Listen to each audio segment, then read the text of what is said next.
Fala, meus queridos, boa noite, bom dia, boa tarde, tudo bem com vocês? Vai começar mais um episódio aqui do Calil com Farra, sou o Farra. Eu sou o Calil. E vocês já sabem, né? Antes de a gente começar, aquele pedido especial para vocês de fazer o quê? Entrar aí no canal, se inscrever, ativar o sininho e compartilhar esse vídeo com muita informação bacana que vai trazer muita coisa bacana para a vida de vocês, que vai trazer... Hoje a gente está aqui para trazer informações, não é mesmo?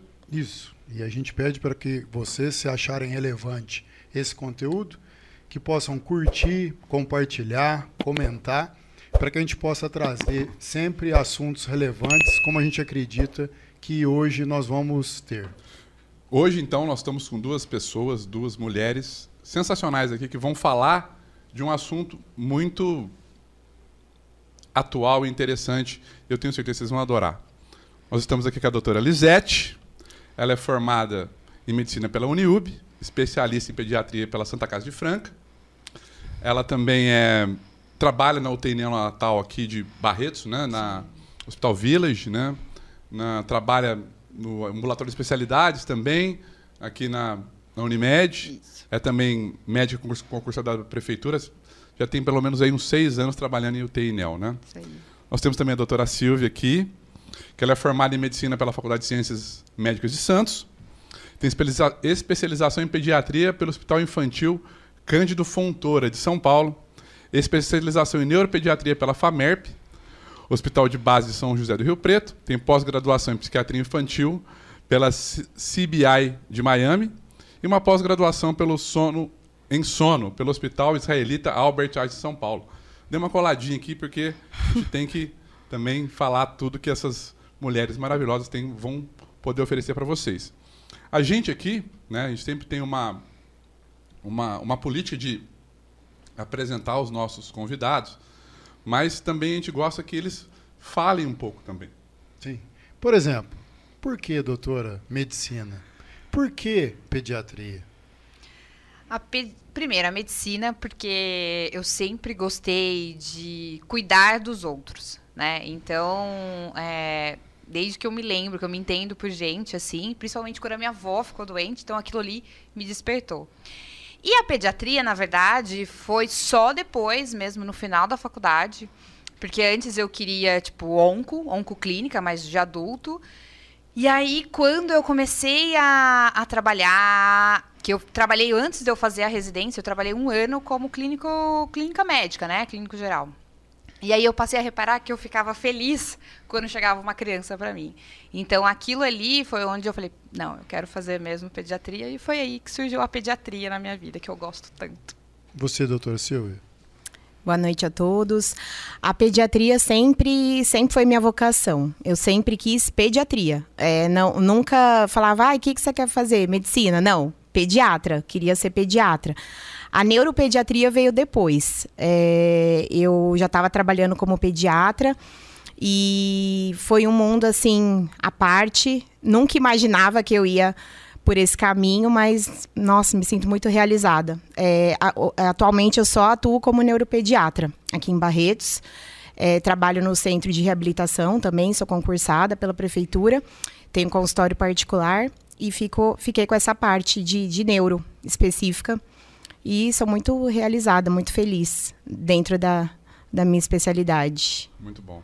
E, assim, as duas são concursadas, né, pela prefeitura. Sim. E as duas também atuam no âmbito particular, né? Uhum. Sim. E aí, qual que é a diferença? Queria que vocês falassem sobre a diferença que existe hoje entre o atendimento público e o atendimento privado hoje. E se existe alguma diferença, se essa diferença hoje é maior, é menor, se já foi maior, se hoje é menor. Quer começar? Eu sinto assim, eu tenho muito dentro de mim que a gente, não importa onde você esteja, né? Eu acredito que você tem que dar o seu melhor. Não tem essa assim, você está atendendo no SUS, você tem que atender rápido. Não, ali a gente está lidando com vidas. estamos lidando com mães que estão desesperadas, estão preocupadas, né? Às vezes filas, né? Essa principal diferença, né? No público tem aquela lista de espera, né? Aquela fila que aquela mãe ali está aguardando para ser atendida.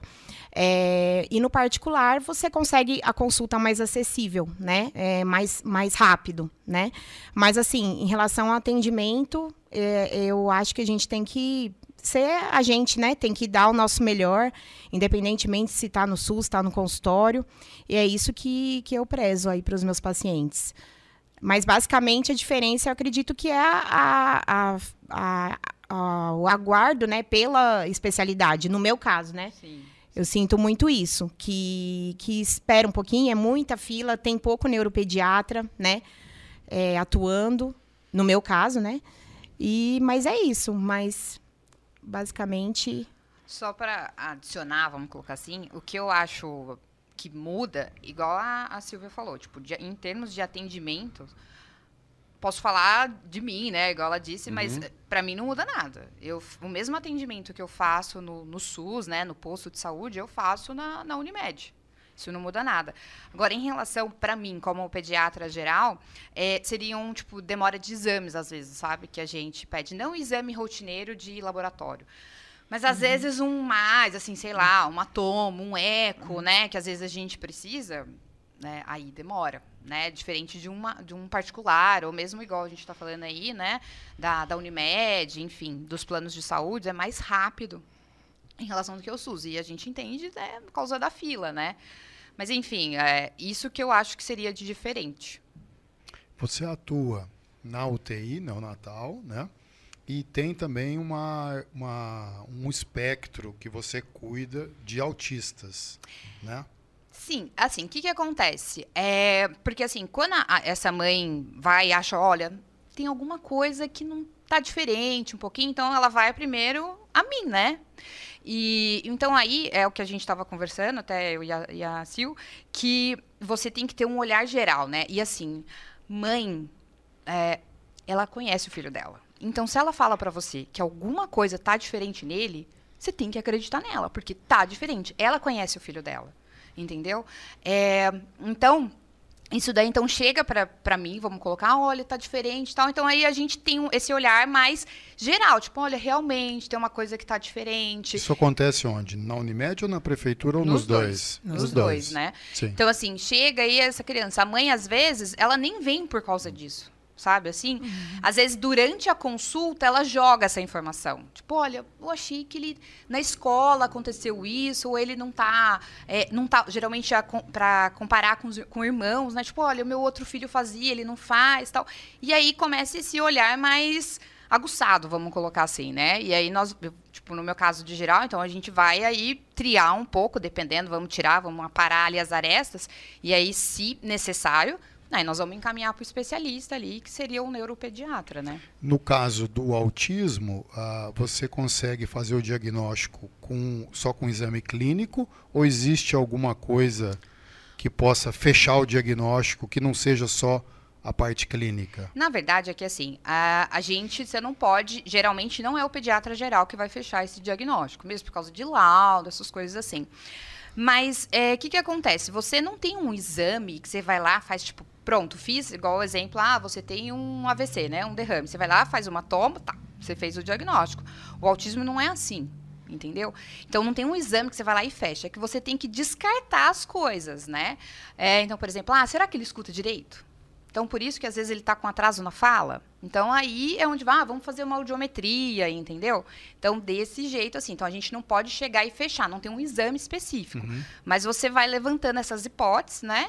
Mas o diagnóstico, você vai falar muito melhor, mas não tem um exame, igual eu disse. Ele é essencialmente clínico, né?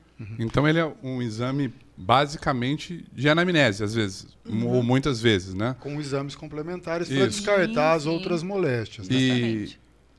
Vamos aproveitar, então, que nós estamos falando sobre isso, e aproveitar também para os pais que nos ouvem, que vão nos assistir, quais são, assim, os sinais mais característicos, 4 sinais, às vezes, assim, existe algum protocolo que a gente deve observar, os pais devem prestar atenção sobre encaminhar essa criança para um especialista nessa área, para que ela possa ter um diagnóstico mais fechado, mais preciso?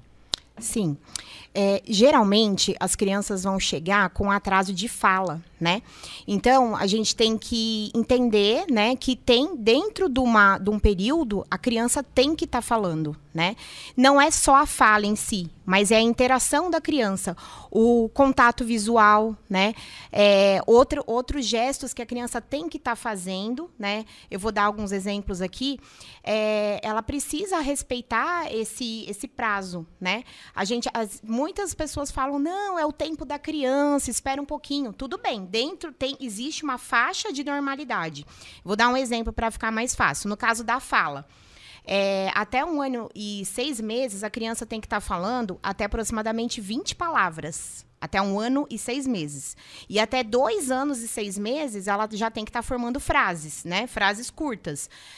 Mamãe, brincar, quero água, né? Mesmo falando errado, ela já precisa ter essa comunicação. Mas, por exemplo, uma criança está com 1 ano e 4 meses e ainda está falando pouco. Calma, a gente ainda pode esperar um pouquinho mais. Às vezes pode ser falta de estímulo, né? Eu brinco muito que as vovós, às vezes, estragam um pouquinho a criança, porque a criança, só de olhar, a avó vai lá e já dá água. E não dá oportunidade para a criança falar, né? Então, assim, você tem que olhar nos olhos da criança. Ah, você quer água, né? E vai familiarizando. Você tem que conversar com essa criança, né? A criança, ela vai aprender por imitação e repetição. Quanto mais você falar com ela, mais falar olhando nos olhos dela, né? Melhor. Então, assim, dentro desse período, a gente tem aí um tempo que a gente pode aguardar, né? Mas se passar esse tempo, é importantíssimo, né? Levar essa criança para um pediatra, né? Então, no caso, a Lisete receberia essa criança que a mãe vem com essa angústia. Meu filho não está falando, né? Tá com 1 ano e 6 meses e não fala nada, não fala nenhuma palavra. E, além disso, não bate palma, né? De parabéns, não aponta as coisas, né? Porque às vezes a criança não fala, mas ela entende. E ela aponta, ela usa gestos, né? Ela usa a linguagem não verbal. E essa é a questão do autismo. A criança, além dela não falar, não utilizar a linguagem verbal, ela tem muita dificuldade na linguagem não verbal. Então, ela não usa gestos, ela às vezes não entende. Você fala um comando para ela, pega a bolinha para mim. A criança fica perdida, como se não estivesse escutando, né? Uma criança também tem que responder pelo nome. Você vai lá e chama a criança, né?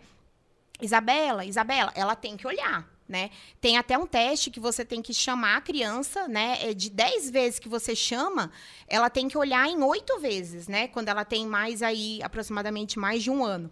Então, se você chama essa criança, ela não olha para você, né? Ela não usa gestos, ela não faz um contato visual, né? Já são alguns sinais de alerta. Né? E aí vai chegar principalmente pro pediatra, porque a mãe confia naquele pediatra, né? E vai falar, aí a doutora, no caso, desconfiada, né? Ela vai olhar outras questões, vai descartar, às vezes, isso que ela comentou. Será que essa criança está ouvindo? Por isso que ela não entende? Então, às vezes, é bacana fazer um exame, né? Um BERA, que é um exame para a gente identificar se tem alguma questão aí de audição, fazer alguns testes com essa criança, né? E, na dúvida, realmente é importante encaminhar para o especialista, né? Às vezes, encaminha para o fonoaudiólogo. Aí, a fonoaudióloga que encaminha depois para o neuro, né? Mas é importante essa mãe procurar ajuda. E acreditar nessa mãe, né? Sim. Às vezes, quantos irmãos ela tem, né? Essa criança tem, e a mãe observa. Não, a minha filha falou com 1 aninho, já estava falando de tudo. Às vezes, a criança está com 2 anos, não fala nada. Não olha quando chamado, né? São alguns dos sinais. E feito o diagnóstico, existem graus de autismo? Mais grave, menos grave? Isso é graduado pela literatura, não? Sim, existem graus, né, a gente fala transtorno do espectro autista, né, é um distúrbio do neurodesenvolvimento, então a pessoa já nasce com autismo, né, não tem como uma criança que foi normal, por exemplo, até os 6 anos, com 6 anos, né, virar autista, né? Isso não existe. Então, o diagnóstico é clínico, né? É igual a depressão, igual ela comentou. Não vai aparecer numa tomografia de crânio, nem no eletroencefalograma, o diagnóstico. Mas aí são conjuntos, né, de características que essa criança tem que ter, que a gente vai classificar se ela está dentro do espectro ou não. Além da questão da fala e da comunicação, né? Se vocês quiserem, eu posso comentar sobre como a gente... Por favor. finaliza, né, esse diagnóstico. Então, tem que ter esse atraso de comunicação verbal e não verbal, né? Dificuldade no contato visual, né? A questão também da atenção compartilhada. O que é atenção compartilhada? Uma criança, quando ela está assistindo, por exemplo, um desenho, ela tem que mostrar para aquela mãe, para aquele pai, olha, né? Ela aponta, quer ver se aquela mãe também está gostando do desenho. Ela quer interagir, né? As emoções, né? Então, se tem um desenho engraçado, ela também quer saber se a mãe está rindo do desenho. Isso é muito importante. E a criança com autismo, ela não tem. Ela tem muita dificuldade de compartilhar as emoções, né? E além disso, dificuldade de socialização, né? Então, são crianças que até ficam com outras crianças, mas assim, não faz questão. Então, se tiver criança, se não tiver, a criança tá ali, ela não tá preocupada se tem o amiguinho lá para brincar, né? Então, leva numa festa de aniversário, tem um monte de criança brincando, ela, às vezes, até fica junto, mas ela não compartilha, ela não interage, né? Não pega o brinquedo, dá pro amiguinho, olha no olhinho do amigo, né? E brinca lá de casinha, por exemplo, né? Meninas, assim, elas não pegam a bonequinha e fingem que tá fazendo a boneca dormir. Eles têm bastante dificuldade no brincar simbólico, que a gente fala. Lúdico. No lúdico, exatamente. A menininha, assim, com 1 aninho, já tem o instinto, né? Já pega, já finge que a bonequinha tá dormindo, já finge que tá dando de mamar. E a criança, ela não se interessa por isso. O que ela vai se interessar? Principalmente por objetos, né? Ou por coisas que não são brinquedo. Então, ela vai fazer movimentos repetitivos. Isso também precisa estar presente para a gente fechar o diagnóstico. Esses comportamentos repetitivos, né? E interesses restritos que a gente fala. Dentro disso, é uma gama de alterações. Então, não é assim, toda criança com autismo tem que andar na ponta dos pés? Não. Não é assim. Tem crianças com autismo que andam na ponta dos pés. Tem criança com autismo que tem muita seletividade alimentar. Não consegue comer, por exemplo, nada muito molinho, com consistência de purê, né? Por exemplo, tem crianças com autismo que só se interessam pela caixa do brinquedo, fica enfileirando, ou empilhando, ou organizando, ou separando por cor. Gostos peculiares, né? A criança só se interessa por astronomia, né? Ou por dinossauro, mas ela só quer saber disso. Não tem problema a criança, às vezes, ter preferência, sim, né? Gosta ela gosta mais desse desenho, tudo bem, mas se ela quer só saber daquele desenho, né? Dentro desse contexto que eu expliquei. Não é, por exemplo, só porque a criança anda na ponta dos pés que ela é autista, entende? Então, tem que ter esse conjunto, né, para a gente fechar o diagnóstico e todas essas características da criança tem que causar prejuízo para ela. Porque tem algumas pessoas que têm algumas características de autismo, mas, gente, não são autistas, né? Por exemplo, a pessoa pode... A mãe vira e fala assim, doutora, ele fica enfileirando tudo, organizando as coisas, né? Ele só quer saber de comer, por exemplo, arroz, feijão e carne, não aceita nenhum legume. Mas essa criança interage bem, né? Tem amiguinhos, a escola manda cartinha, relatório, falando que ele tem uma boa interação, então ela não é autista, entende? Mas pra gente, né, ter esse olhar aí clínico, a gente recomendaria, então, passar pelo especialista.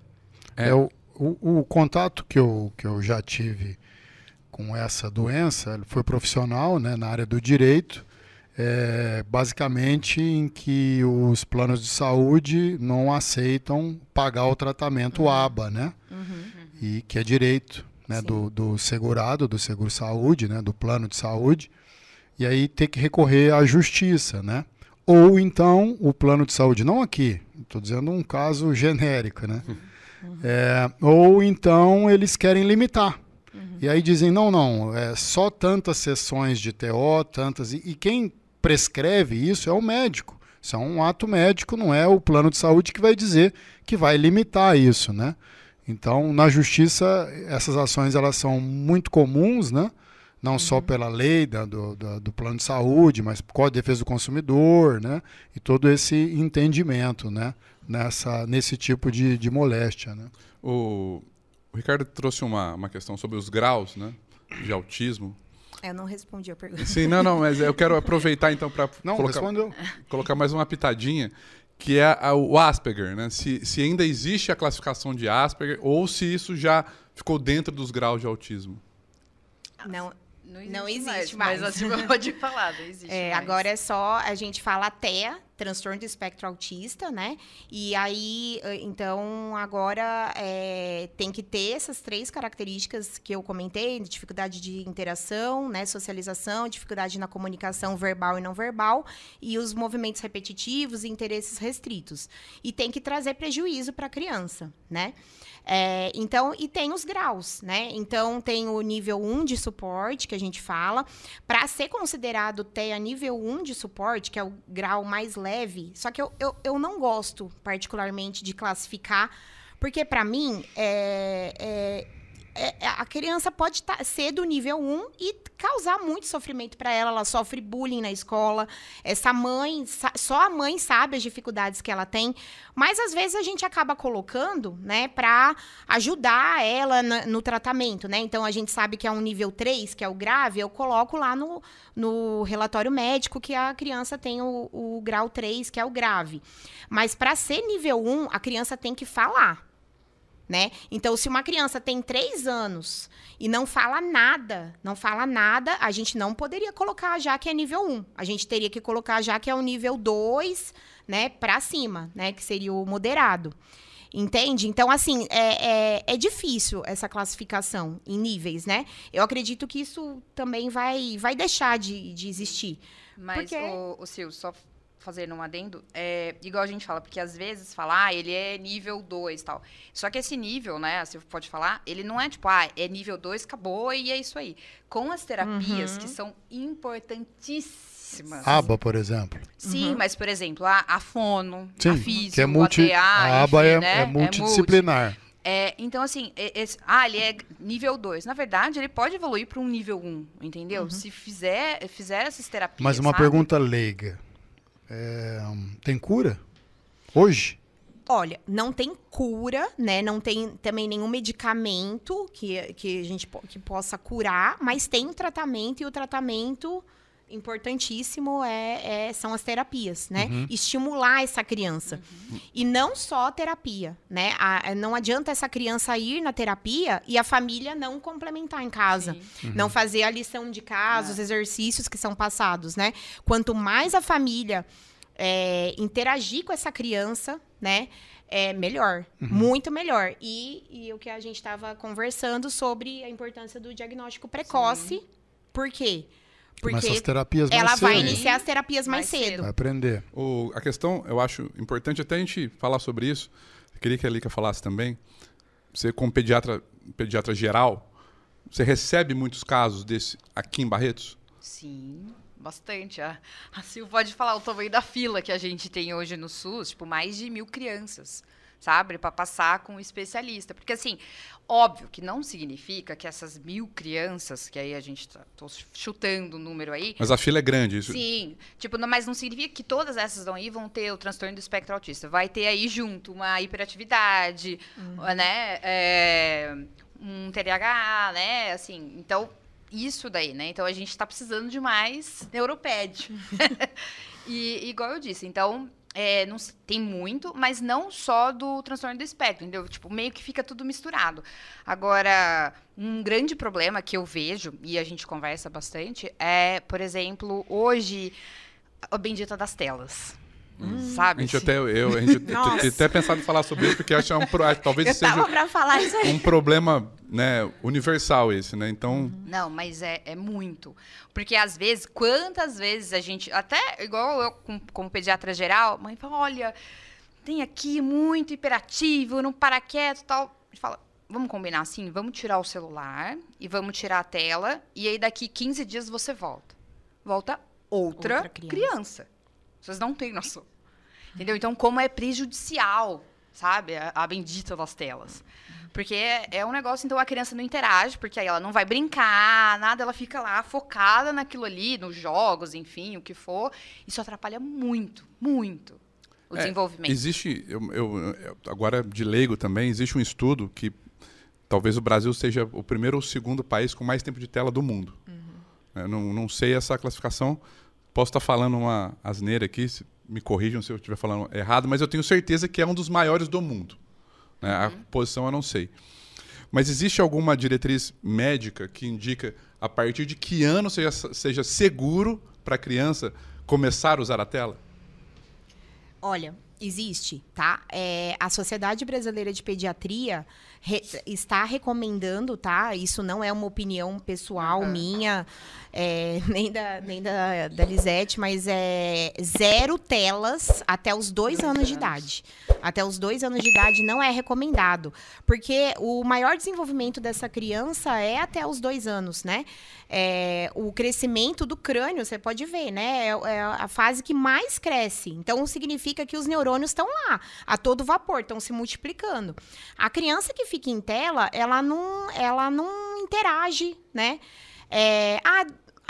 Mas Silvia, ela pega e assiste tela, daí ela vai aprender, tá ouvindo lá os personagens falar, mas não é a mesma coisa que você, né? Eu falo pra mãe, muito melhor do que você colocar lá a galinha pintadinha cantando a Dona Aranha, você pegar cantar, né? e cantar pra essa criança. Ela vai ver o movimento ao vivo lá da sua boca, né? Você vai dançar, você vai fazer gestos e ela vai te imitar.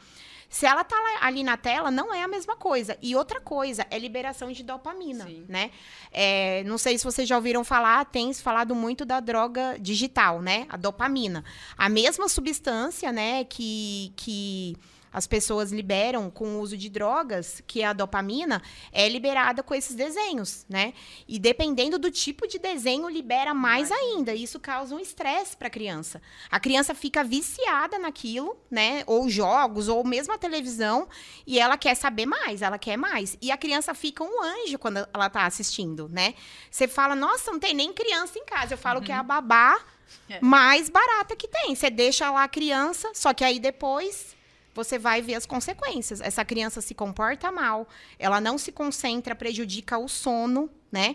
Então, assim, essa questão 0 telas até os 2 anos, eu recomendo. Mas aí quanto tempo que pode ir indo? Depende muito da criança. Se é uma criança que não está falando nada, né, já está com 2 aninhos e não está falando, eu recomendo ainda continuar com 0 telas. Né? Uma criança que já fala de tudo, que brinca bastante, aí já tá aí com 3 aninhos, você pode até colocar, mas tudo com muita moderação, controle, né? Você não deixar essa criança à vontade. Tem muita criança com 3 anos que fica lá, escolhendo o desenho que quer, acesso a YouTube, tudo. A criança vai lá, sozinha. Ela assiste o que ela quer. E isso vira uma festa para ela, né? Ela pode ter acesso até a conteúdos inadequados, né? Então, sempre com supervisão, né? Responsabilidade dos pais estarem de olho, né? Que muitos pais transferem a responsabilidade para a escola, transferem a responsabilidade para a tecnologia e não querem assim muito ser pai, ser mãe. Isso dá trabalho, né? Isso dá trabalho. Mudando um pouquinho de assunto, você conhece o Village, o hospital onde ela trabalha? Conheço. O Ronaldo fez um negócio lá sensacional. Tem um centro cirúrgico legal, sim, hotelaria legal, UTI legal. Eu tive lá para conhecer, eu tenho um amigo que opera lá, sim, né? Ele foi lá me mostrar, tal. Depois encontrei o Ronaldo, foi me mostrar também o que ele tem feito lá. Cara, sensacional, um negócio bem bacana. Lá você trabalha na UTI neonatal? É que assim, lá a gente ainda só tem a UTI neoped, né? Se Deus quiser, daqui uns anos, aí nem daqui uns anos eu acho, mas logo, logo nós vamos ter a UTI adulta e vai ser um hospital bem completão, né? Porque aí nós vamos, por exemplo, a gente vai chegar lá, por exemplo, uma gestante. Então, qualquer coisa, então nós temos aí as 2 partes, né? Então, tanto para cuidar ali da mãe, para cuidar do bebê, né? E aí tem uma equipe muito bacana lá da UTI, aparelho sensacional, sabe? Então, como uma intensivista, então você quer ver ali qual que é o respirador que vai ter, sabe? Assim, então é muito legal. Equipe também de enfermagem, muito bacana lá. Então tá bem legal o serviço. Ele tem investido muito, né? Sim. E eu acho até que ainda esse ano pode sair lá uma UTI adulto, né? Ele está bem Esperamos. entusiasmado, né? E assim, eu conheço a Lica há um pouquinho de tempo. Já ela é casada com, talvez, um dos meus melhores amigos de longa data. Conheço a Lica, sei lá, 20 anos, talvez. É, um pouquinho mais, eu acho. Um pouquinho mais, né? E assim, eu pude acompanhar um pouco do processo da formação, enfim. Só que ela tem um hábito ruim. Qual é o hábito ruim? Ela gosta de contar as coisas de médico. Mas assim, sabe, umas coisas... Ah, olha essa foto. Não quero ver isso daí. E assim, eu sei que é parte da profissão, mas eu queria que você contasse alguns, sabe, desses casos mais complexos, como intensivista, que às vezes você já contou pra gente de uma maneira geral, e que são casos que as pessoas talvez fiquem interessadas em saber que isso acontece. Sim, então assim, eu acho que o que mais me marcou...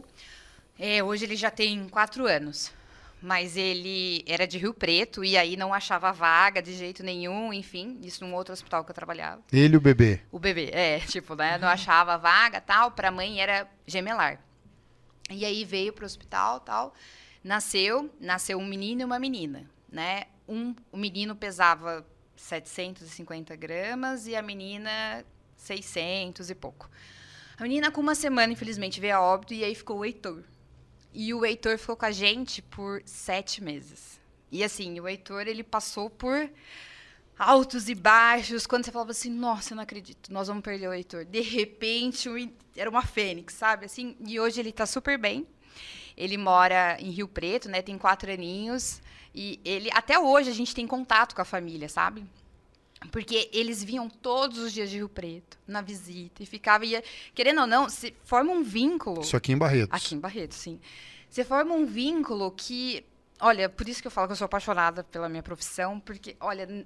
Isso na neonatal da Santa Casa? Não, isso daí foi quando eu trabalhava no São Jorge, porque eu São trabalhei na Jorge. Santa, no São Jorge, agora estou na UTI do Village. E aí, é uma coisa, assim, sério, quando você vê que o negócio dá certo, nossa, te preenche de um tanto, sabe? Então você vê como que você está no caminho certo e como que é uma coisa tão recompensadora, sabe? Você falou 4 anos isso? Então foi na época da pandemia. Foi. Então, sim. É que pandemia também transformou um pouco, né? Assim, eu acho que... eu não sei se, nessa questão de tempo de tela que a gente estava falando, se isso piorou com a pandemia. Ah, com certeza. Né? Porque ficou-se muito em casa, as pessoas acabaram, como o Ricardo disse, transferindo, né, a responsabilidade do cuidado para a tecnologia, porque é muito fácil. A grande questão acho que é essa. É muito fácil de você botar uma tela e resolver os seus problemas e você ir trabalhar e deixar a tela cuidando, porque a criança vai ficar lá. Só que isso desenvolve problemas, né, assim, inúmeros problemas psiquiátricos na criança. E eu tenho reparado que hoje existe uma moda, não vou falar moda, mas existe uma tendência de... meu filho tem TDAH. E, assim, é quase... Sim, a criança não para, ela tem TDAH. Então, assim, como que é isso? Por exemplo, como que existe o protocolo na rede pública, na rede privada? Talvez seja o mesmo, né? Mas, assim, como que chega isso lá? Eu vou falar, por exemplo, na parte da pediatria geral. Às vezes, a criança chega, olha, tá vendo, doutor, ele não para quieto, ele não sei o quê, ele fica sentado aqui, mas ele não para. Eu falo, mãe, para começar, óbvio que existem casos. Só que, gente, é uma criança. Óbvio que uma criança de 2, 3 anos, enfim, ela vai entrar no lugar, ela vai querer explorar o lugar. Ela não vai... Anormal seria a criança ficar sentadinha olhando para sua cara. Ela vai querer brincar, ela vai olhar no chão, ela vai puxar um negócio porque é um negócio diferente. Então, isso é normal, sabe? Então, eu acho que tem um excesso, né, de diagnósticos. E aí você vai ver, eu falo, gente, isso é uma criança. Então, essa é a criança normal, é querer explorar, ela querer brincar, ela não ficar sentada. Igual, às vezes, a gente vê no restaurante a criança, aqueles pequenininhos, assim, né, sentadinho com a tela, assim, quietinho. Isso não é normal. O normal é o pai estar correndo atrás dele ali o tempo todo no restaurante, porque ele está explorando o ambiente, entendeu? Então, igual, voltando à bendita da tela, você vê como ela prejudica. E, igual eu já tinha dito, você tira a tela, acaba esses diagnósticos. Óbvio que, às vezes, sim, essa tela, ela gera, né, uma ansiedade, uma agitação, tudo isso. E aí é um pouco confundido. Mas também tem essa parte, sabe, é criança.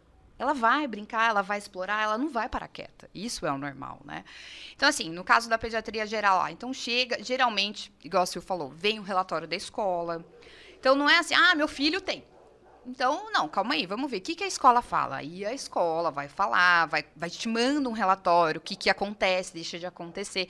Nós vamos ter essa anamnese aí que é tão importante, o olho no olho, você olhar para a criança, você pegar na criança, examinar a criança, enfim. E aí, a partir daí, dessa anamnese aí que nós vamos ver se realmente tem algumas características ou não, e aí de pensar ou não encaminhar para o especialista, sabe? Mas assim, olha, sinceramente, de, sei lá, uns 70% de casos que chegam com esse diagnóstico, não é. Porque é isso, sabe? É a bendita da tela, essa ansiedade, essa agitação, que aí você tira isso daí, a criança vira outra. E sem medicação, sem nada, sabe? E, óbvio, tem os casos aí que a gente encaminha aí para a neuropediatria. Tem um equipamento que a doutora Silvia tem no consultório dela, que ela faz um teste com a pessoa em repouso, dormindo, cochilando e tal. Eu queria que você falasse um pouquinho desse aparelho, o que ele detecta, né? Depois que você manda, que vem o laudado, o que ele enxerga. O TDAH, por exemplo, ele também não é feito um diagnóstico por um exame, tá? Igual o autismo. Então, é uma boa anamnese, né? E outra coisa. Um questionário para os pais, um para a escola. Protocolo, tem um protocolo ouro, né? O relatório da escola ajuda muito, muito mesmo, porque aí a gente vai comparar essa criança. Não, calma, ela é agitada, mas ela é agitada. A criança que tem TDAH, ela é agitada na padaria, no supermercado, na escola, em casa. Ela não para, né? O tempo todo tá fazendo tarefa da escola, a mãe percebe, a mãe tem muita dificuldade. Filho, vamos aqui, vamos fazer, vamos concentrar. E é a mesma coisa que a professora relata. Ele não concentra, eu tenho que falar várias vezes a mesma coisa, né? Então, essa criança tem que ter aí os sinais de hiperatividade e ou desatenção, tá? Tem alguns tipos de TDAH que a criança só tem a desatenção. Ela não é hiperativa. E é até mais difícil de fazer diagnóstico. Que é mais comum em adulto, né? Que é mais comum em meninas. É mais comum em meninas. E também tem crianças, né? Meninas, principalmente, às vezes elas enganam um pouquinho. Porque elas estão ali, né? Viajando, estão super distraídas, não estão aprendendo, né? Mas elas são quietinhas. Então, elas demoram um pouquinho mais para chamar a atenção que tenha alguma coisa, né? Aí vai virando uma bola de neve, né? Essa criança vai passando os anos, segundo, terceiro, quarto ano, e aí começa muita dificuldade escolar, daí acaba chegando pra gente, né? Mas a hiperatividade, no caso, nem sempre está presente, mas ela até ajuda a gente a chegar para o especialista, né? Geralmente, essas crianças são... como elas dão muito trabalho, a professora, né, já não sabe mais o que fazer, né? Essa criança se comporta mal, ela vê a escola como... assim, diversão. Ela não quer saber de ficar sentadinha na cadeira aprendendo, né? Se ela realmente tem o TDAH. Aí chega pra gente, né? Aí já chega com o relatório escolar, isso facilita muito, né? O pediatra já solicitar esse relatório para já chegar no neuropediatra com o relatório pronto da escola. Aí a gente faz aí questionários, vai pedir para os pais responderem também. E então não é identificado pelo exame, né? O exame de eletroencefalograma que você comentou... Que acho que é bacana, que é um negócio que pouca gente conhece. Às vezes eu peço, né? Muitas vezes eu peço pra gente descartar outras coisas, né? Epilepsia. Exatamente. Ele dá diagnóstico de epilepsia, né? Então, criança que tem crise convulsiva, aí vai lá, faz o eletro. É importantíssimo esse eletroencefalograma ser feito em sono, né? Porque tem algumas alterações que só aparecem quando a criança tá dormindo, né? Mesmo se a criança fique quietinha lá na máquina, porque não dói nada, é tranquilo, a criança tem que passar por uma fase do exame que ela tem que dormir, né? Então, esse exame de eletroencefalograma, ele vai identificar a atividade epileptiforme, né? Então, epilepsia. Só que é muito comum crianças com autismo terem epilepsia associada, crianças com TDAH terem epilepsia associada.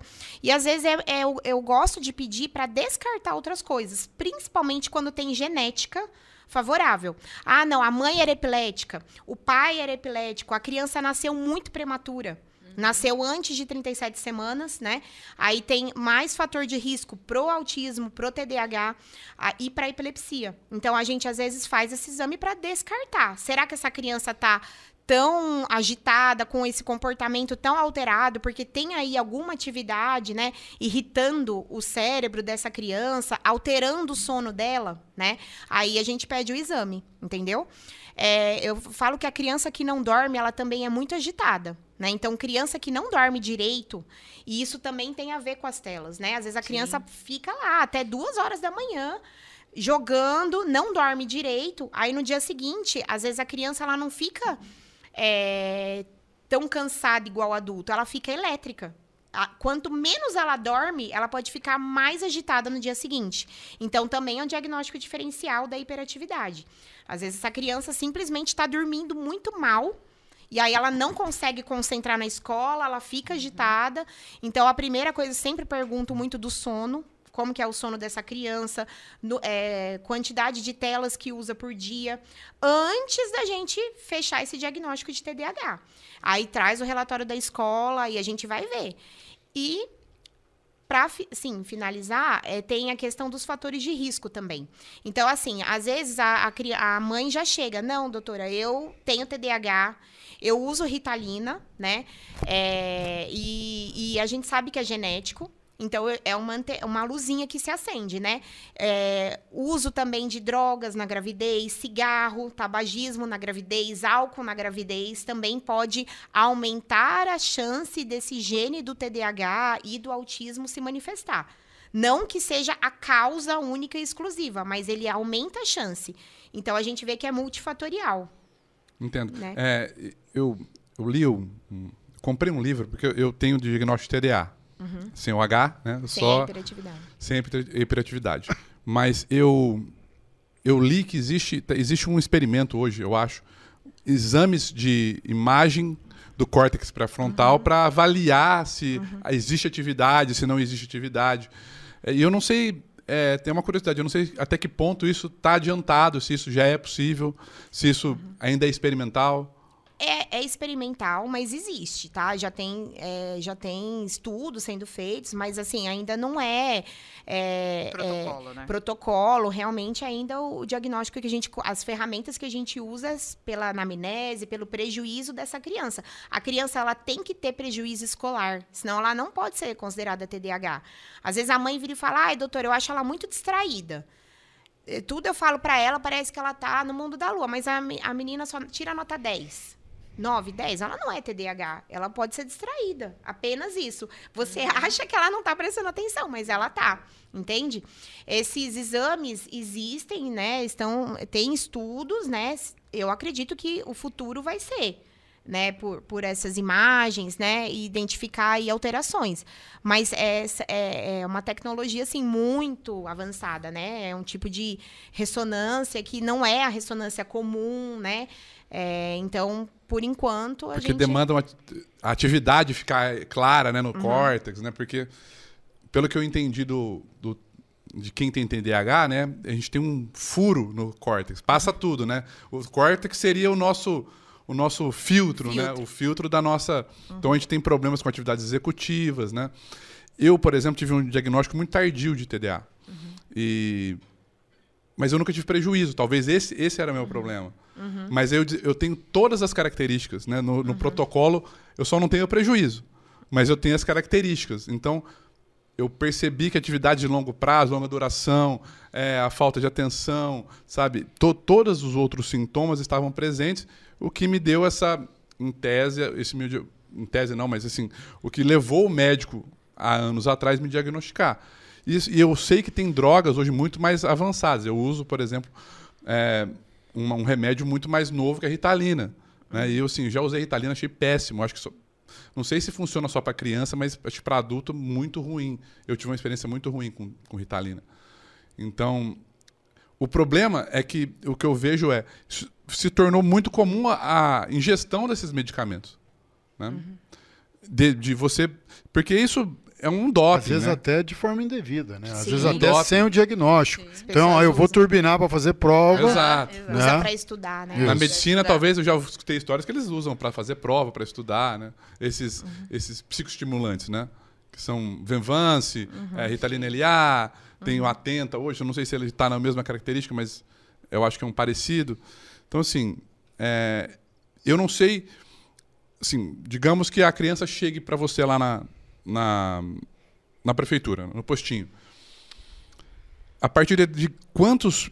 Do que você pede para essa mãe trazer para que possa se fechar um diagnóstico? O que te leva a induzir que essa criança possa ter... Ou ela já chega com o diagnóstico fechado? Não fechado não, sim, mas a mãe já chegou, ó, tem TDA, ó, que eu preciso Não, tratar. sim, isso é verdade. Tipo, às vezes, a bendita da internet, né, o Dr. Google, né, então ele sabe tudo. Então, às vezes, já chega não só com esse diagnóstico, mas inúmeros diagnósticos, sabe, assim? E não tem nada a ver.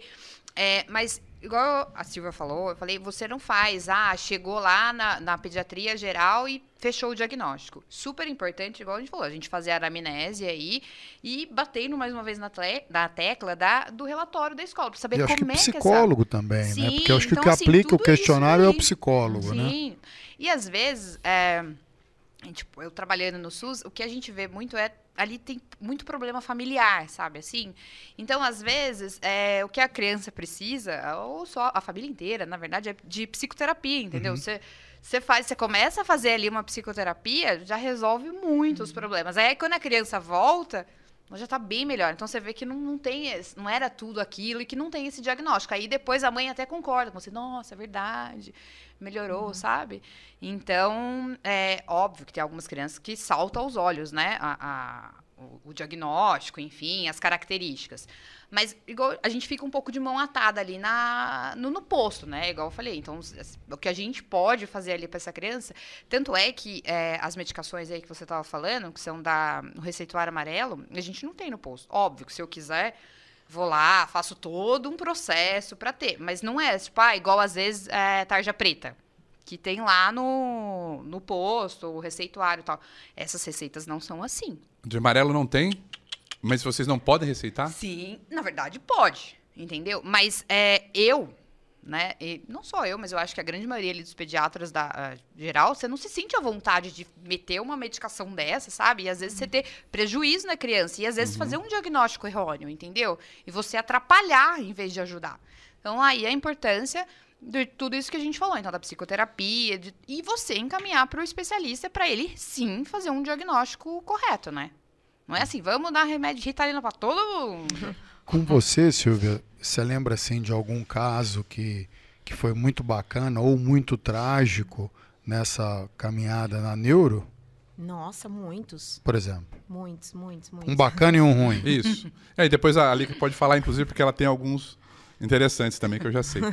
Um muito bacana, assim, que você falou, poxa... Um inesquecível que eu nunca vou esquecer, que foi o meu primeiro paciente do consultório. Eu achava que eu ia atender um TDAH, uma dor de cabeça, né, uma cefaleia, uma epilepsia. E aí chegou um bebezinho, a queixa era convulsões já, eram crises convulsivas. Só que aí eu já olhei no cabelinho dele. Aí eu olhei aquele cabelinho, olhei a carinha dele... Aí eu falei assim, tá, vamos, né? Primeiro a gente fez o eletro, né? Pra gente ver, começar a tratar ali a parte das convulsões. Ele tinha muitas convulsões. E aí, depois, eu até discuti o caso com colegas, né? E mandei a foto. Aí a minha preceptora lá de Rio Preto, ela falou assim, eu não tô acreditando que você pegou uma doença de Menks. Doença de Menks tinha só 9 casos registrados no Brasil, né? É muito raro, muito raro. Ela tem uma doença rara, né? E dá esse aspecto do cabelo, parece um cabelo quebradiço, né? E dá muita convulsão, e a mãe desesperada, e esse bebezinho chegou a usar, acho que 7 drogas anticonvulsivantes para tentar controlar as convulsões e nada melhorava as convulsões. E ele aí acabou fazendo exame de ressonância, ele tinha atrofia, né, que a gente fala, do cérebro, e então ele já também nasceu com essa doença e veio a óbito, né? Ele faleceu com um ano e pouquinho, e eu nunca vou esquecer desse caso. É o Miguelzinho, e eu lembro que ele fez aniversário de 1 ano. E eu dei uma fantasia para ele de super-herói, né? Do super-homem. E a mãe, assim, a Mari, também inesquecível. Nunca vou esquecer desse caso dessa criança. Me marcou muito, né? Por ser um caso, assim, tão difícil, tão raro, e ser o primeiro que eu peguei. Então, assim, infelizmente, mas é uma doença muito grave mesmo, né? E aí a gente dá apoio para essa mãe, né? A gente tem que falar com essa mãe da gravidade, né? A gente tem que dar essa notícia, né? Mas eu sempre falava para ela, vamos tentar dar qualidade de vida para ele. O que a gente puder fazer para evitar essas convulsões, a gente vai fazer. Aí a gente ia insistindo, e infelizmente ele veio a óbito, mas é uma doença muito grave, né? Então, assim, a neuropediatria, ela tem, né, esses casos muito difíceis, que tem prognóstico muito ruim, e tem casos, assim, também muito, muito legais, muito gratificantes, né? Eu tenho inúmeros casos. Tem um pacientinho meu com autismo. Eu lembro do pai desesperado. Meu filho não vai falar, doutor, ele não fala. Não vamos desistir, vamos para fono, vamos. E ele foi fazendo fono. Aí eu estava ali no shopping, na fila do McDonald's, depois acho que de 2 anos, que eu não via mais ele. Aí eu sinto alguém me cutucando assim. Aí quando eu olhei, era ele, né? Ele, tia, quer batata? Me oferecendo, né? Então, assim, também aí o pai com um sorriso, né, no rosto, porque por mais que a criança possa ter as limitações dentro do autismo, a gente sabe que o tratamento é muito importante e tem resultado, né? Eu tenho crianças com autismo que são brilhantes, né? Que sabem tocar música de ouvido. Então, assim, a gente tem inúmeros casos, né? E a gente tem que ver eles como cada caso é um caso. Realmente são únicos, né? A gente tem que ver as dificuldades dessa família, né? Tudo que essa criança passa, né? É muito comum bullying, principalmente em autismo nível 1, porque são aquelas crianças ingênuas, né? Às vezes o amiguinho vai lá e fala, vai lá e fala tal coisa para a professora. E a criança ela não tem noção de que aquilo é errado. Vai lá e fala para a professora. Aí a escola reclamando. Então, assim, é muito, muito importante essa criança ter acesso a um psicólogo. Às vezes, ela precisa entender o que ela tem.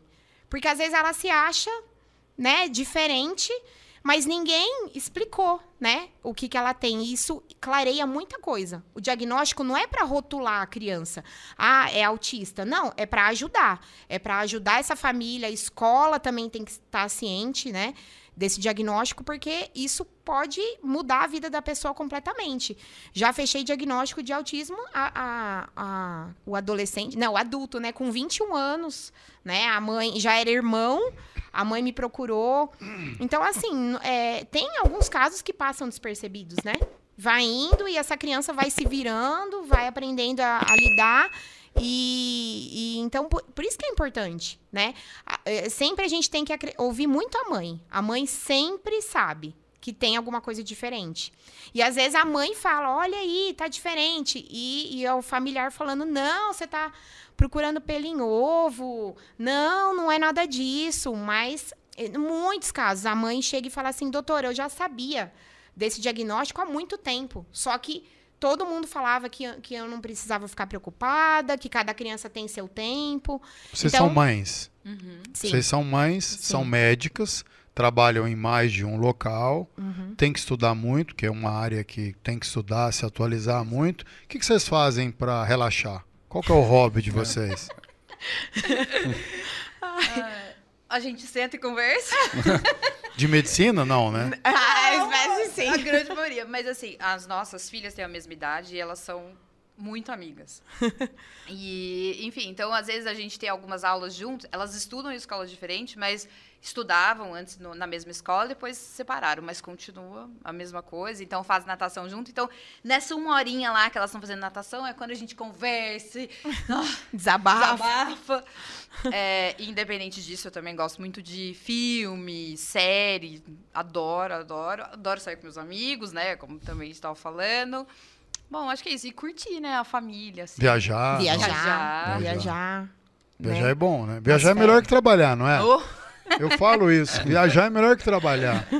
Muito melhor. Não, isso porque eles estavam na Argentina há 1 mês atrás. Foram lá sem Onde vocês beber foram? de vinho. Nós fomos pra Mendonça. Eu fui lá já de moto. Caramba. Fui lá, eu saí daqui, cruzei a Argentina até o norte, em Salta, aí passei pro Chile, fomos no Atacama. Foi pro Descemos Caracoles? até Santiago, subimos Caracoles e Olha. fomos a Mendoza, depois voltamos por Foz. Ele tava doido pra fazer essa Eu daí. queria muito fazer o Caracoles. Ele queria. É bacana. De moto é bacana. Imagina, né? Mas eles viajam, ela e o Bruno viajam 4 vezes por ano. Ai, que mentira, nossa. Ó, é verdade.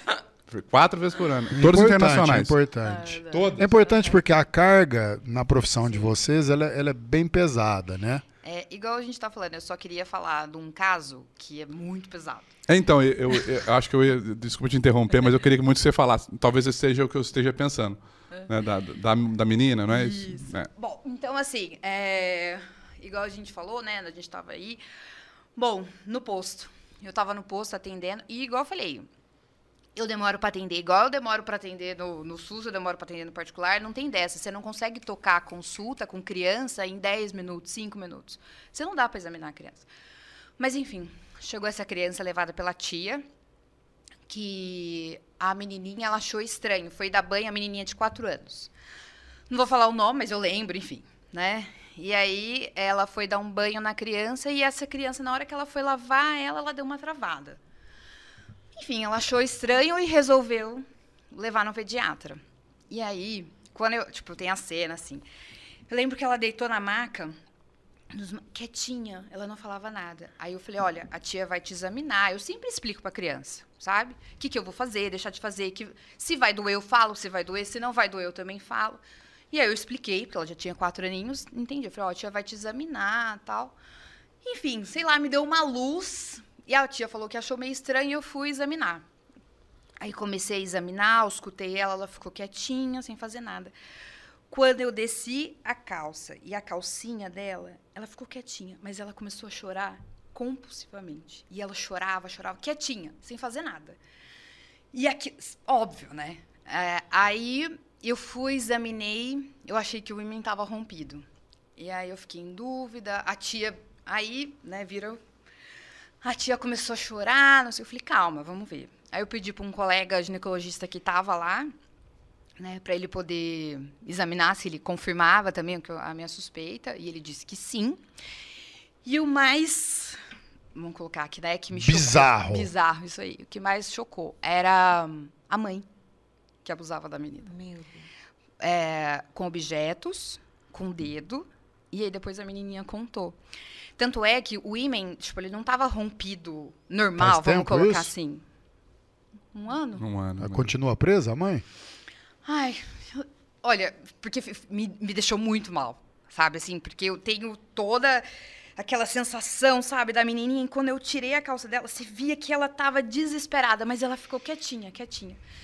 E aí, então, era a mãe, e aí ela fazia objeto, porque o ímã não estava rompido, vamos colocar assim, certinho. Uniforme, né? Uniforme, isso. Era, lacerado, entendeu? Então, por onde ela enfiava ali os objetos, o dedo, enfim. E aí, esse foi um que me... E aí, depois eu casei, né? Vamos falar, casei com essa menininha, porque eu queria ver ela a cada 15 dias. Agora, curiosidade jurídica. Nesse momento, você fez o que juridicamente? Aí eu acionei a minha coordenadora, pedi para ela ligar, avisar a assistente social, enfim, avisar a polícia, porque sério, até uma coisa que vocês têm que falar, assim, tem muita coisa que a gente não sabe, tipo, como proceder, o que nós podemos fazer, enfim. Mas o que eu falei, liga para assistente social. E vamos segurar essa tia, né? A tia, não que a tia queria ir embora, nada, pelo contrário, essa tia queria resolver ali o problema, Tia, né? irmã da mãe? Não, do pai. Irmã do pai. Mas essa mãe já tinha perdido, isso que eu não entendo, né? Ela tinha 3 filhos, ela já tinha perdido a guarda de 2. E aí tava com a menininha. Sabe? E enfim, aí a gente chamou, tal. E aí eu passei a ver essa menina a cada 15 dias. Aí depois, essa tia já cuidava de outras crianças. Então, quem que ia ficar com essa menina? Para cuidar dessa menina, não tinha quem cuidasse dessa menina. Aí sei que veio uma tia, sei lá da onde, para ficar com essa menina. E ficou, mas esse caso aí... E agora ela não mora mais. Depois aqui, ela foi embora de Barreto. Essa menininha aí com essa outra tia aí que pegou ela para criar. Acho que foi para Campinas, alguma coisa assim. Mas foi tenso. Muito tenso. Muito triste, porque a gente, né, eu ficava... Nós somos mães. Eu falava, gente, olha, a minha filha é meu bibelô, você não... E tinha isso daí. Então. E a maioria dos casos é dentro da família, né? Sim. São familiares. Dentro da própria casa. Da própria casa. Então, esse daí foi o caso ruim, né? Vamos colocar assim, que me marcou. E eu fiquei... Péssimo. Nossa. Muito péssimo. Eu fiquei... Você é pai de menina também, né? De menina e de menino, né? O menino tem 31, não é? Sim. E a menina tem 19. Mas mesmo assim, né? Pô, inacreditável. Mas é inacreditável. O mundo é como a gente não conhece, né? Você vai conhecer o mundo na advocacia pública, na medicina pública, no postinho, Sim. né? Que você encontra mãe de 4 filhos de 4 pais, ações de pensão contra vários pais, né? Caso de droga, estupro, né? Então isso é muito triste, né? Muito triste, né? No norte, você tem no norte do Brasil uma cultura lá do abuso a crianças, né? Às vezes até com consentimento da mãe, né? Um negócio muito triste que antes era muito pior, mas ainda acontece, né? E é um absurdo, né? Um absurdo. E a gente não consegue entender, né? Essa mãe, certamente, ela não é uma pessoa normal, né? Sim, aí, óbvio, você vai puxar o histórico, ela foi abusada, tinha, entendeu? Aí quando foram ver e tal, tinha processo contra não sei quem, que a mãe tinha sido abusada. Vocês percebem, até pela literatura ou pela experiência, que hoje existem mais transtornos do que antigamente, ou o que tem mais hoje é mais diagnóstico? Em relação ao autismo, eu acho que tem feito mais diagnóstico. Concordo. E também, né, os estudos falam muito isso, né? Que aumentou realmente, a frequência aumentou, porque tem feito mais diagnóstico, mas tem algumas coisas que eu observo que podem colaborar, né? Então, por exemplo, não é um fator só, mas assim, idade materna e paterna avançadas, não é que só isso isoladamente cause o autismo, entende? Mas as mães estão sendo mães mais tarde, né? E o porquê que eu acho que tem feito mais diagnóstico? Porque os sintomas estão aparecendo um pouquinho mais rápido, né? Às vezes um caso assim que passava despercebido de autismo leve, hoje em dia as famílias têm um filho, 2, né? Há algumas famílias e fica muito em tela, né? Então às vezes aquela criança filho único fica em tela, já nasceu aí com autismo e aí os sintomas começam a se manifestar mais precoce, né? E aí, assim, graças a Deus, as escolas, né? Eu vou até fazer um elogio aí para as escolas municipais aqui de Barretos, os CEMEIs. Muito, muito bons. As professoras, elas são muito atentas, elas me encaminham muita criança. Muita criança. Eu recebo muito encaminhamento das escolas. As municipais, né, aqui de Barretos, são muito boas. elas comparam, né? É um laboratório de comparação ali. Você tá vendo, não, então aquela criança fica isolada, não brinca com o amiguinho, né? Não se comunica. Então, é muito importante esse olhar. Então, eu acho que elas têm caminhado mais, que tá todo mundo mais atento a isso. E essa questão da estimulação mesmo. Antigamente, as famílias eram vários irmãos, né? Famílias aí com 6, 7, 8 irmãos, morava na fazenda. Então, a criança, às vezes, podia ter alguma coisa, mas vendo ali os irmãos, ela interagia e acabava fazendo terapia, um tratamento, né? Dentro da Imitava. família, né? Imitava, Isso. né? E ia se desenvolvendo. E hoje em dia, assim, eu acho que realmente tem aparecido porque é isso, esse mundo de tecnologia, a criança fica muito sozinha, fica muito em telas, não tem convívio com outra criança. Na pandemia, nossa, não é que a pandemia causou o autismo, mas realmente eu acho que esse mundo que ficou mais fechado, de celular, de telas, fez, né, aumentar aí a procura, né? Pelo especialista, para fechar diagnóstico. Prematuridade também tem a ver. Então, hoje em dia, nascem mais crianças prematuras. Eu tenho um paciente que eu nunca vou esquecer. Ele nasceu com 25 semanas, né? O biológico, né? O fisiológico, quer dizer, é 40 semanas a gestação. Ele nasceu de 25 semanas, né? Então, assim, também a prematuridade tem a ver. Então, hoje em dia, por conta, né, dos nossos pediatras aí, intensivistas e a tecnologia do UTI consegue, né, essa sobrevivência aí dos prematurinhos aí que é mais comum, né, deles terem o autismo, o TDAH, a epilepsia e várias outras questões aí neurológicas, né. Dificuldade escolar é muito comum em criança prematura, né. Eu explico que é como se fosse um bolo que saiu antes do tempo, né? O tempo de um bolo ficar pronto, 50 minutos. Aí você vai lá e você tira o bolo com 40 minutos. Ele até vai crescer tudo, mas não vai ficar perfeito, né? Aquela macio, né, por dentro, aquela casquinha por fora. É o que acontece com a criança prematura. Às vezes, ela vai até formar tudo certo. Você faz uma tomografia, vai vir normal. Ela tá com tudo formado. Mas são aí conexões, são as sinapses aí entre os neurônios que assim, o ter saído do forninho aí com mais precoce tem aí comprometimento, né? E leva mais chance de ter o TDAH, de ter dificuldade escolar, né? Criança prematura é muito comum, às vezes, ter muita dificuldade. E às vezes, pode ser várias coisas interligadas, né? Vocês estavam falando desses casos aí de famílias que têm vários filhos, né? Às vezes, usuárias de drogas, né? Então, eu recebo muita... as vós, né? Acaba sobrando para as avós. As avós que levam. Às vezes, aí, o histórico da mãe nossa, usava tudo. Tudo na gravidez. Maconha, cocaína, tudo. E a criança nasce com muitas consequências. E não tem como voltar atrás, né? Né, já não tem cura, né? Esse comprometimento cerebral aí, a gente já começa o desenvolvimento cerebral desde a gente imaginar que tá grávida, né?